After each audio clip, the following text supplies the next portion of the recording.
You're listening to the What the Gut podcast, where busy moms can come for a holistic approach to health and vitality. I'm Allison, your host, a holistic health and wellness coach. In this space, we'll dive into the intricacies of achieving holistic wellness while balancing the demands of daily life as a busy mom. What the Gut is your haven for navigating the challenges that come with juggling numerous tasks while aiming for a healthier, more balanced life. Join me as we uncover practical solutions to common health hurdles, from managing fatigue to understanding all things gut health. Through insightful discussions, actionable insights, and tailored lifestyle strategies, my goal here is to empower you to embrace a vibrant, nourishing life while saying goodbye to being overwhelmed and exhausted. So if you're ready to embark on this transformative journey towards holistic well-being, hit that subscribe button. Get ready to discover the secrets to thriving in motherhood while nurturing your overall wellness. A quick reminder, everything discussed here is for educational and empowering purposes only and is not intended for personalized medical advice. Consult your personal healthcare provider for personalized medical advice. Welcome to What the Gut, where we create our own path to holistic health, one episode at a time.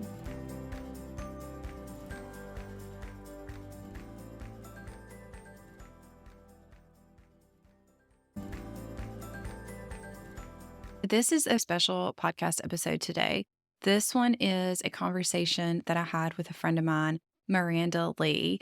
Now, Miranda is a wife, a mom, and an avid sourdough baker.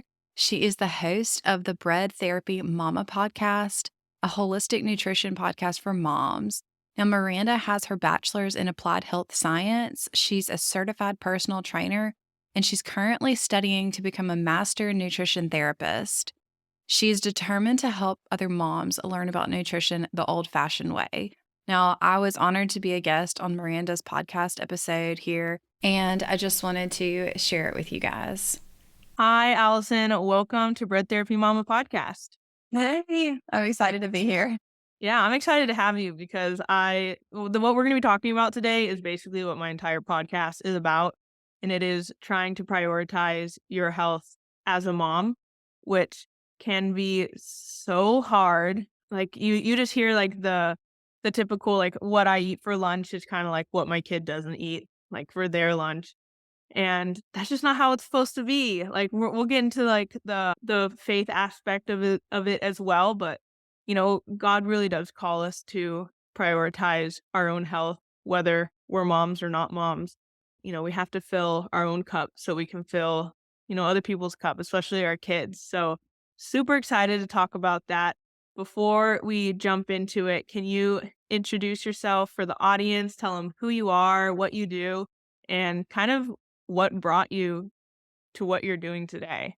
Yeah. So I'm Allison, and I'm a holistic health and wellness coach, and I focus on gut issues, and I love to help other moms that are going through similar struggles that I went through whenever I had gut issues. So that's kind of what led me into what I do now.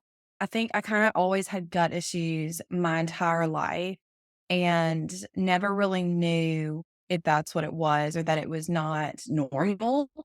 And I started going back to school. I was in the healthcare field, and I've had 3 kids. And after my 3rd son, it was like with each pregnancy and postpartum, all of my gut issues just got worse. And I say gut issues, but that is such a broad topic. But it was like, it got to the point to where I couldn't even eat anything without being in pain. I was always bloated, always exhausted. And I saw a lot of this too in my family. And so I thought, like, oh, this is just something genetic. Like, you know, my mom's got similar issues, so I'm going to have those, right? And it just got to like an all-time low where I felt like I just couldn't do anything without being in pain. And I really started taking care of myself after my 3rd son. Like, I started working out a good bit at home. It was 2020. So I was at home with him, you know, and I was just going to exercise as much as I could at home. I had my little gym set up. I really started focusing on my health and what I was eating, which I already thought that I was eating healthy, right? But I just started looking into that a lot more. And through all of that, I found functional medicine, because Western medicine basically just led me to a dead end. And that's also what I was trained in. And so I was kind of just hopeless. I was like, I don't know what else to do. So when I found functional medicine, it really sounded too good to be true. And I was ready to have something sustainable and something that would change me and just help me feel better and be there for my family and for my kids.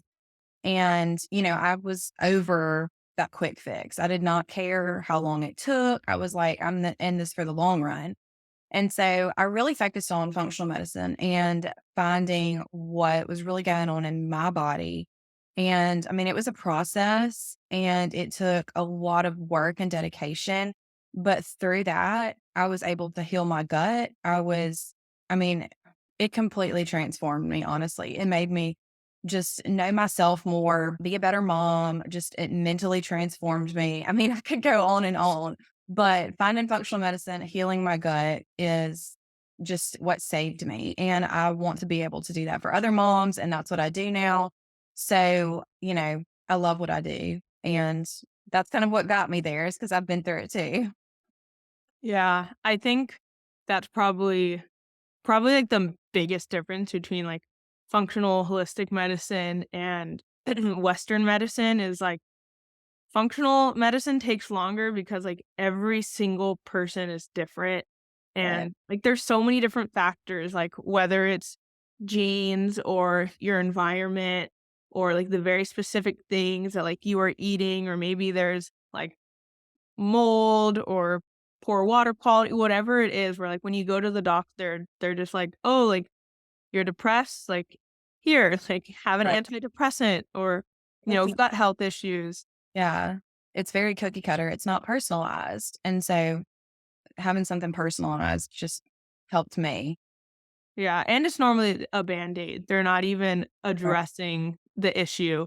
So, what are some changes specifically besides, adding in and prioritizing your exercise? What are some What are some specific examples that you did? It's gonna be different for everyone, but what are some specific examples and changes that you made in your, let's say, nutrition that really made a difference? And how did you navigate trying to figure out, like, what did or didn't work? Yeah. So it's kind of funny because it's so simple at the same time.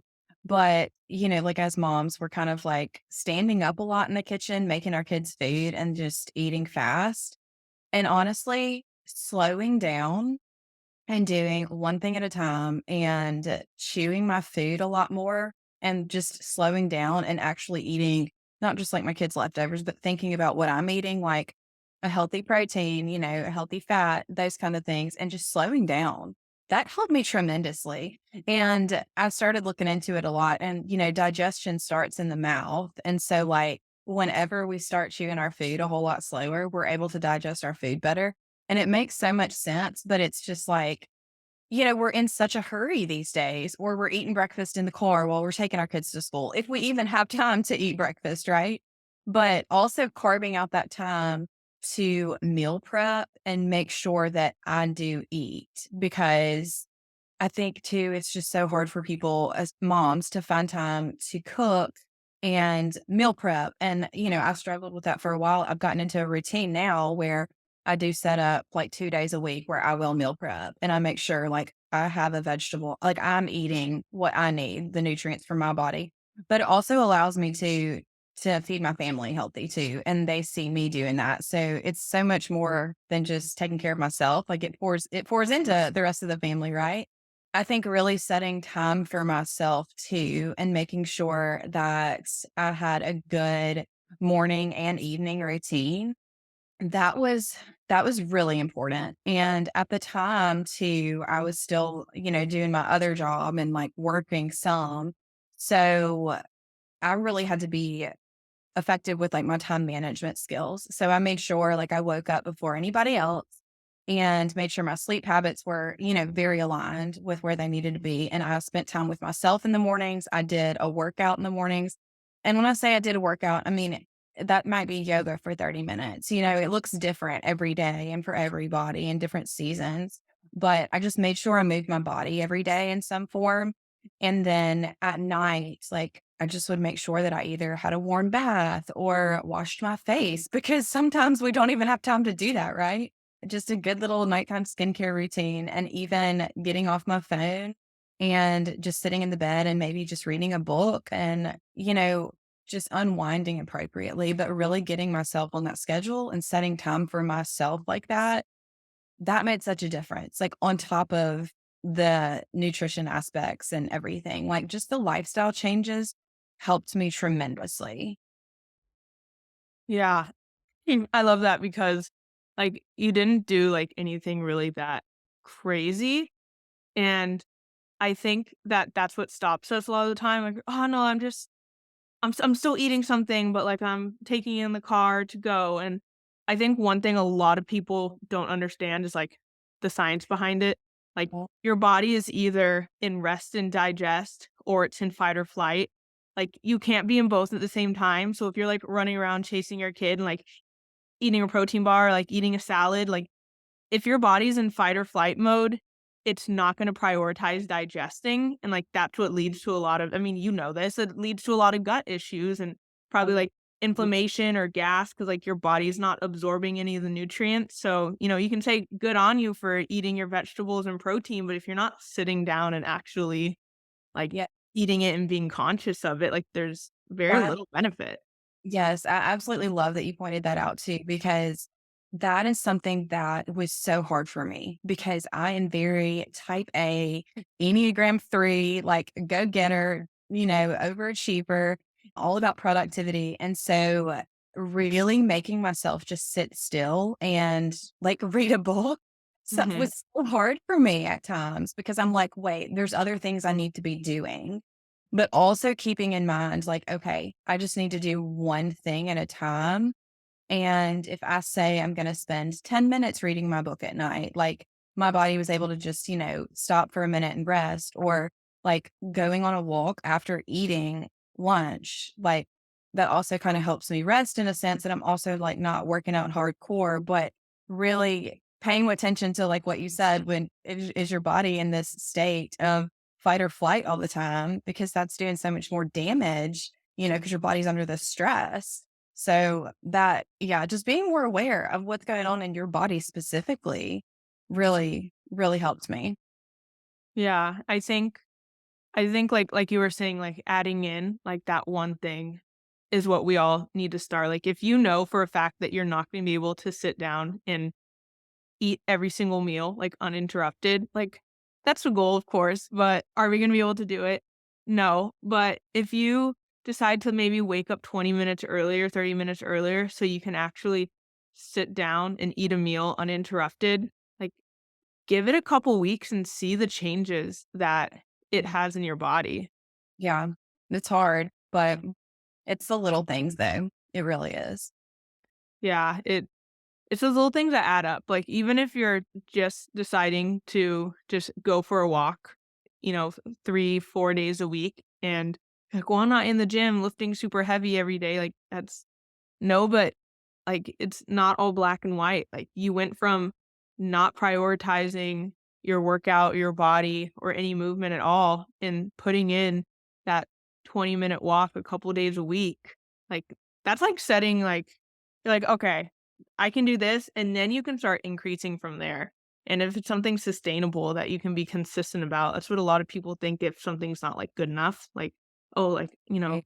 I'm not doing anything crazy or hardcore. And you're not supposed to start at crazy or hardcore. It's not where you're supposed to start.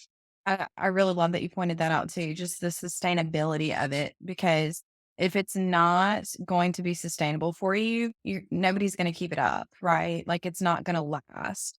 And I think that that's where there's also such a common like issue with today's society is that if we do struggle with something, gut issues, our health as a mom, as anybody, we go to our Western medicine provider and just want this quick fix. But it's like if you do get that quick fix, what's going to happen when you're out of that medication or you get off of that medication? Like, is that what you want long term?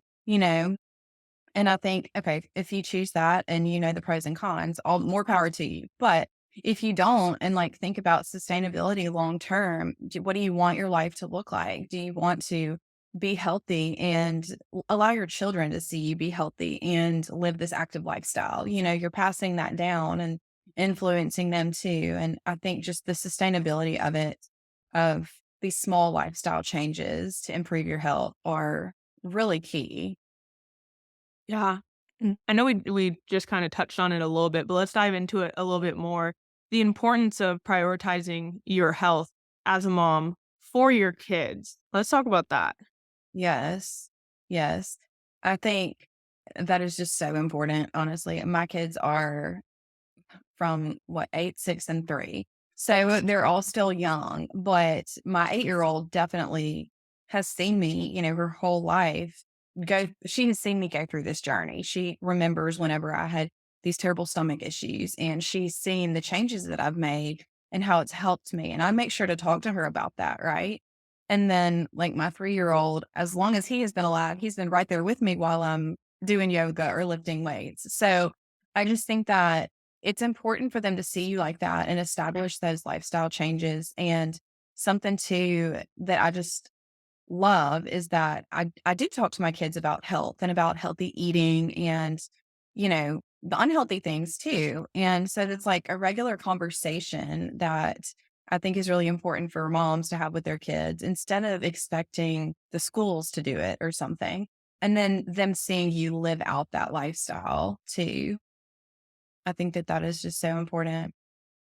That's like the best way to raise a healthy kid is to be quote unquote healthy yourself. Like you don't have to be perfect, but like your kids are watching whether you're, taking 30 minutes, an hour out of your day to prioritize a workout or if you're standing in front of the mirror, like just picking at yourself and talking down to yourself. Like you think they don't notice because like they're young or they don't say anything, but like you're teaching your kids how they should treat themselves. Like you can tell them one thing, but what matters most is what you're doing and how you're living your day-to-day lives. Yes, and I think it's kind of funny too because, like, in the mornings, my oldest, she's gotten to where she will wake up pretty early, but if I am in the living room in my little gym area and I'm stretching or, doing my quiet time and I see her walk in there, I'm like, "This is my time right now, so I need time alone."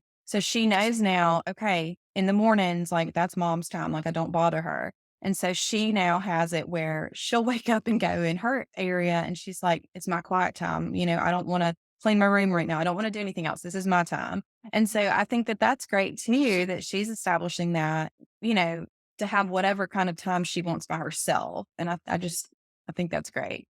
It makes me happy, Yeah, because they're really watching and like they want to be like mom, they want to be like dad, they want to be like the person who's raising them. Right. So, like we're not prioritizing our health, whether it is like working out or eating healthy, but like even like you like having that quiet time or maybe you take time out of your day to like sit down and read. Like how can you expect your kid not to be like technology obsessed or like an iPad kid or whatever if like I mean if you're the one sitting watching TV or scrolling through your phone, Right. that's what they're gonna see as Yeah. the normal. Setting the example. Yep. Yeah. So you said to your kids, you said 8, 6, and 3. Is that what you said? Yes. Oh man, are they girls, boys? So I've got 2 girls and then the little one's a boy. Oh, that's awesome. I have a boy right now, but I'm pregnant with a girl. So it'll be so and they'll be like 1 month away from being 2 years apart. So I Yeah. already know like now having like 1 kid, it's things are gonna change with 2 and like you really gotta focus on, Yes. creating those routines like you said. Yeah.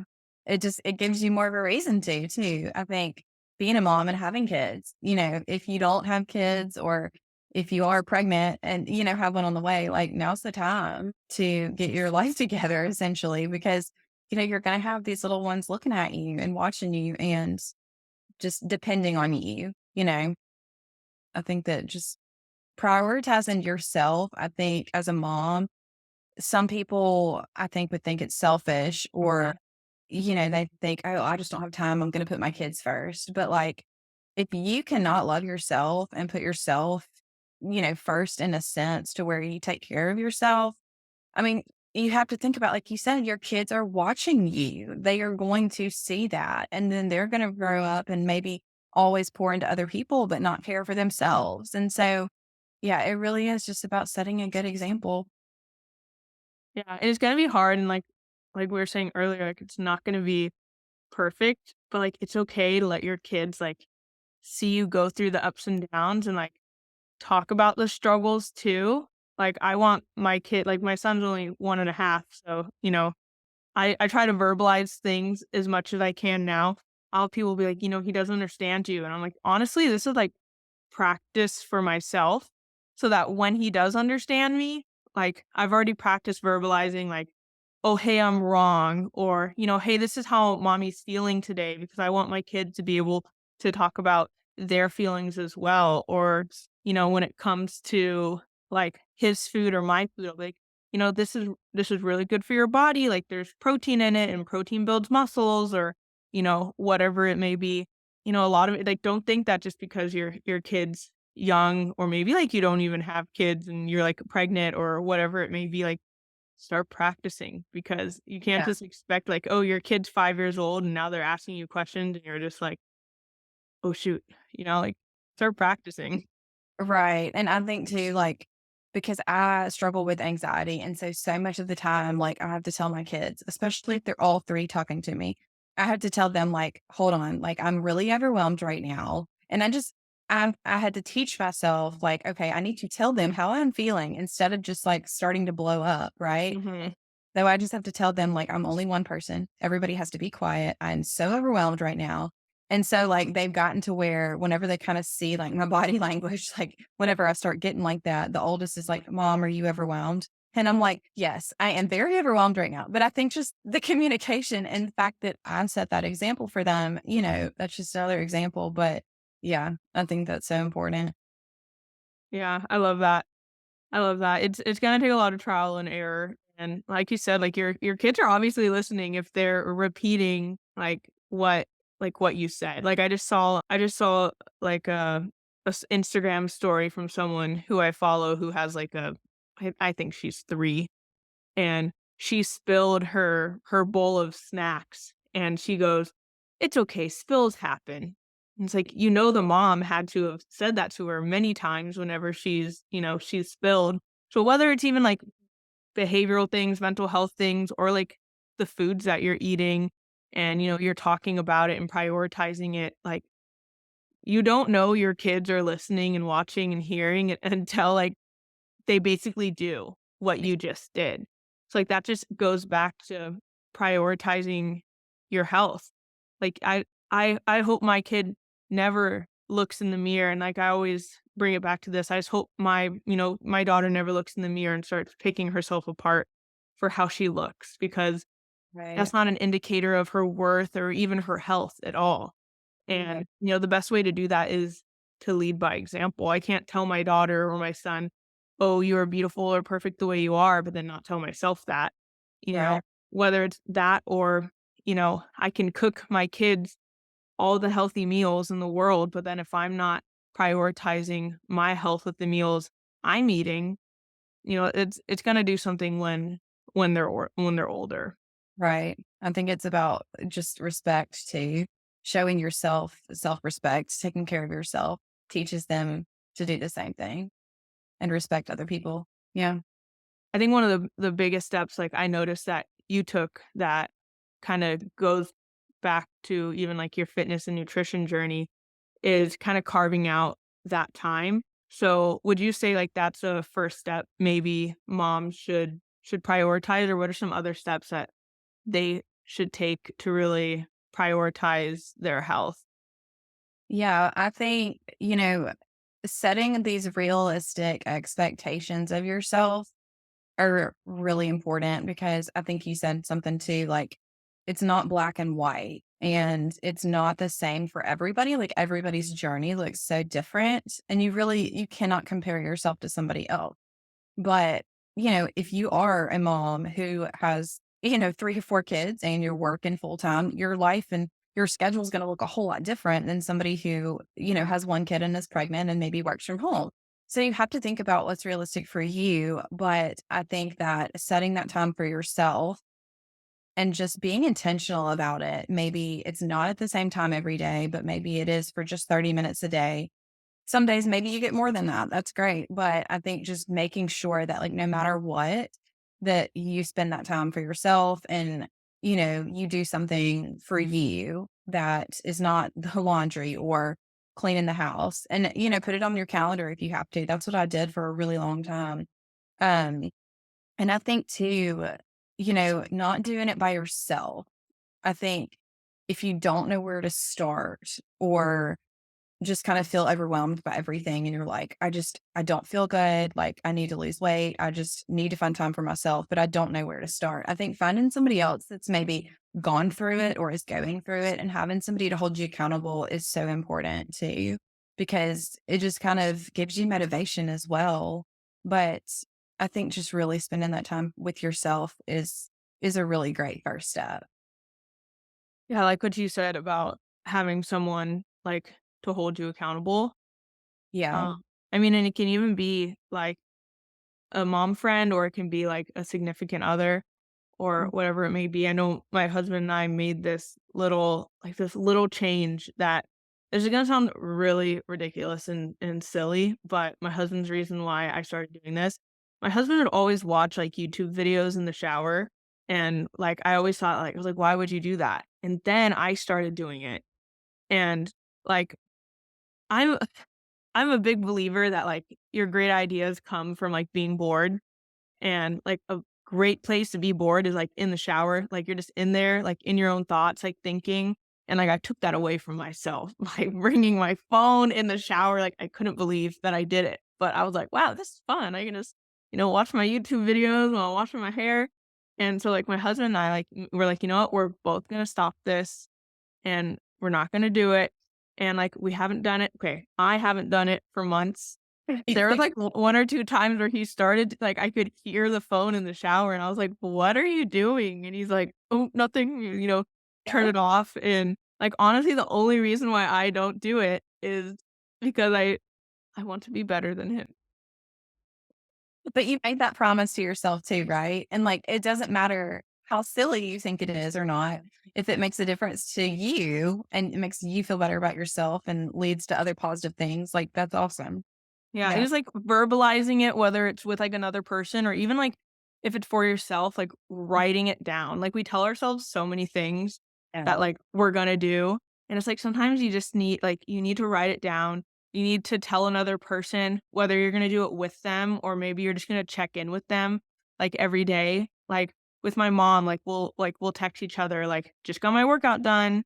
Yeah. And, it's like, you don't wanna not text her saying like, "Oh, I didn't do my workouts." Like, it just gives you that little extra motivation, like, we don't have to do it by ourselves, and especially being moms, we feel like we have to do everything by ourselves, like, to Yeah. prove ourselves to be super mom or, like, there's, like, this weird thing where, like, it's kinda like people, like, brag about, like, not prioritizing their selves or their self-care, like, "Oh, I haven't eaten all day," or, "I've just had a coffee," and it's like, no, like, that's not the things we should be bragging about. Like, we should be bragging about the fact that, we got in, 3 meals today, like, we got in, our workout, like, these are the things we should be bragging about. Yes, for sure. And I'm such a firm believer in that, like, it takes a village. And I've had to just, you kind of have to let so much of your expectations go too on, like, what you expected motherhood to be like, because there are going to be so many times where your kids aren't going to listen to you and things are not going to go the way you wanted it to. But at the same time, some things are just kind of survival mode.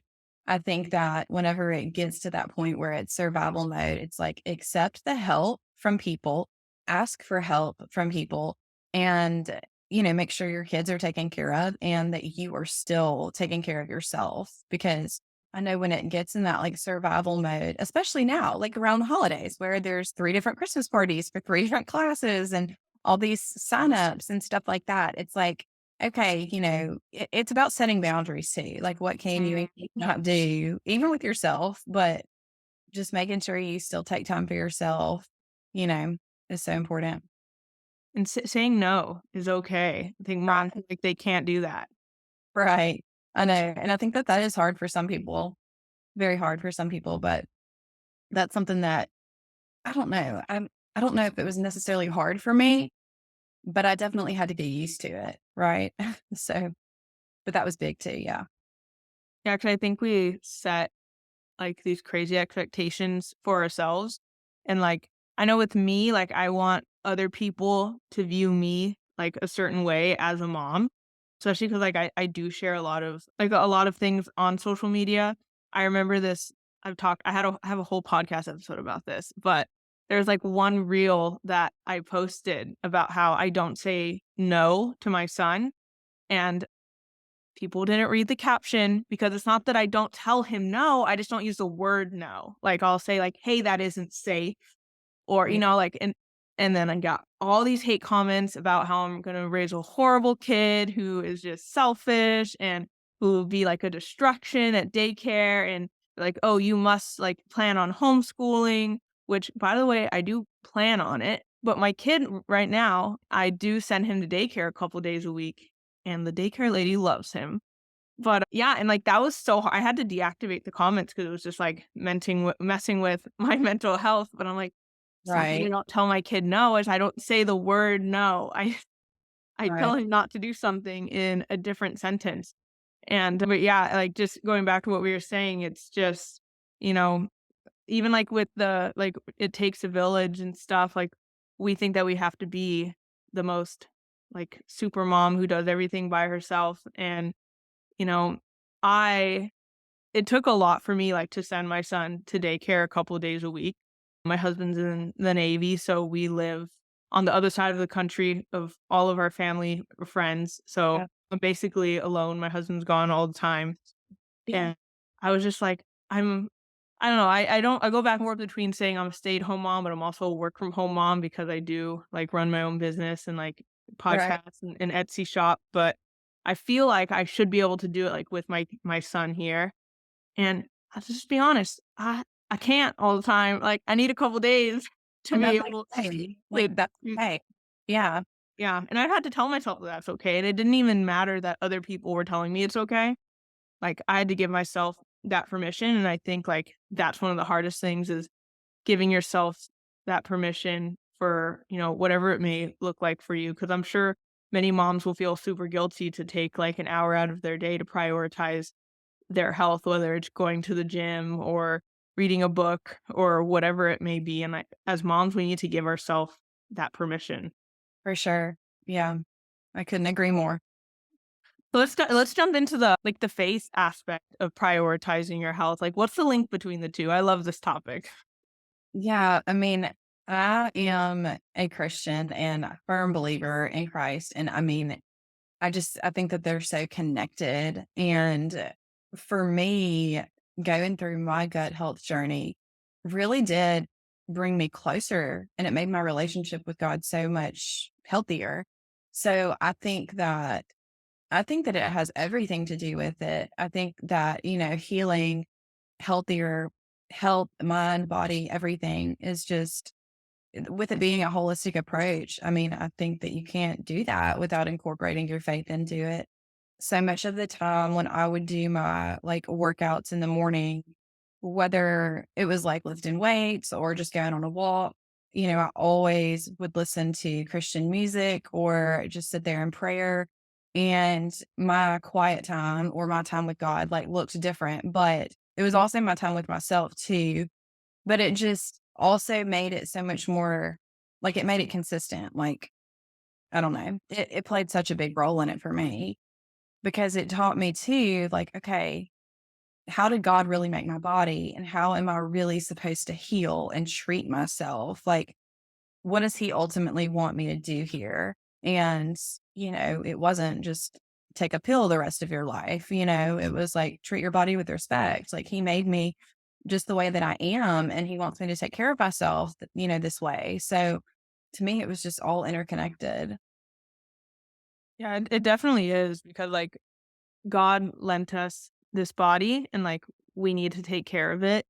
And Right. also, how are we supposed to, let's say, like spread the word of God and be good stewards if like we aren't in, I don't want to say tip top shape, but like there are going to be limitations if you don't for yourself if like you don't prioritize your health, whether it's like with your faith or even like with your kids. Like a big motivation for eating healthy and getting in the gym should be so you can see your grandkids or so you can run around the Yeah, playground with your kids like without getting winded, so you can like do these things with them. for sure. Um, I think for me too, after I had my son, I had complications. And long story short, I just remember lying there in the hospital bed and I wasn't able to move for all kinds of reasons at the time. And just after I got home and got past that and really started focusing on me, I mean, I was just so thankful that I had legs that work, that I was able to move my body because you just don't I think so many people just don't realize how lucky they are to be alive and to be healthy and, yes, you're a mom and you've got these kids, but, like, God is allowing you to provide for them, and He's put you in this position, and it's just the simplest things, like being able to move your body, I mean, and have fresh air in your lungs, like, just to be appreciative of that and to exercise your heart and to move, I mean, that in itself to me is like a form of worship, so it's just all connected. It's all connected. mhm. Yeah, I mean, God didn't put us on this earth for our identity to be a mom or be whatever. Like he doesn't Okay. want our identity to be in these other things, Right. like our identity is in him. Yes. And like yes, being a mom is like part of who we are, but like it's not our identity. Like our Yeah. identity is in God. And I think when we turn to God and really surrender our life over to Him, it makes a big difference. And if we're spending our lives like taking our kid from one activity to another and eating on the road and, not taking that time to talk to Him and connect with Him, like it doesn't matter how great of a mother we're trying to be, like we aren't slowing down to connect with God and be good stewards of, the life and the body and the kids that he loaned to us. Right, exactly, and I always like to just think that it's like, even if we're in survival mode, like, with whatever we're doing, like, are we glorifying Him? Am I glorifying Him? And, I mean, of course, sometimes it's hard and sometimes I don't think that. I mean, we all make mistakes, right, and fall short, but I think trying to keep your eye on that and just remembering that day to day is just so important. Mhm. Is there anything like any words of encouragement you want to give to moms who are struggling, whether it's with their health or just being a new mom or finding that balance or prioritizing themselves? I think really just to know that you're not alone, because I think even if you don't know anybody close to you that's going through what you are going through, that I mean, there are other people out there, whether, that's postpartum just struggles or health struggles. I think that so many times, like, we do just run maybe to the doctor or briefly talk to our OB about it at our postpartum follow up, but, get connected with people. You need support. You need other people there to help you. You need other people that have gone through what you've gone through. I think that that's just so important to really make sure that you do take care of yourself and get connected with people and find other people that have gone through what you've gone through because you're Yeah. not. Yeah. Yeah, I feel like that's, like, one of the things, like, we hear a lot as moms, like, "You're not alone." And it's like, okay, if we're hearing it this much, like, it's true, and we need to do something about it. I know, like, that's one of my biggest things is I'm over here, like alone, but like I need to like take those steps to find like these mom friends and have these like-minded people because You have to put yourself out there though, and, I you know, know it is hard. have to recognize though that, like, you can't do it by yourself, and I think that's Mhm. just being able to say like, "Hey, like, I'm struggling with this," or, "I don't know what I'm struggling with, but I need a friend," and just putting yourself out there and finding people. Yeah. Love it. So how can our audience reach out to you and connect with you and find you on social media? Yeah, so I'm on Instagram and it's at Allison underscore and underscore wellness. And that's where I'm the most active. So feel free to reach out to me there. I also have a website that's allisonandwellness.com that does tell you a little bit more about me, what I do. But I would love to just talk with anybody, connect with anybody and help anybody else going through health issues, just wanting to talk about mom life, whatever. Awesome. I will put all that in the show notes, but thank you so much, Allison, for coming on. It was so great chatting with you. Yeah, this is awesome. This is great. Thank you for being a part of my journey on What the Gut podcast. For a deeper dive into today's topics, head over to allisonandwellness.com/whatthegut or find the detailed show notes linked below. Hey, and don't miss out on future episodes. Hit that subscribe button, and if you love this one, please leave me a review. Let's keep the conversation going over on Instagram. Connect with me and stay updated and engaged with my awesome community. Plus, share these valuable insights with your tribe. They deserve to feel as amazing as you do. You can find me at Allison underscore and underscore wellness on Instagram. Your support means the world to me. I'm looking forward to our next awesome chat. But until then, stay curious, don't drink too much coffee, keep the vibrant energy flowing, and take care of your gut. Catch you real soon. Oh, and hey, if you're ready to dive deeper into personalized wellness, check out my one-on-one health coaching program at allisonandwellness.com. Let's make your journey to holistic health truly transformative.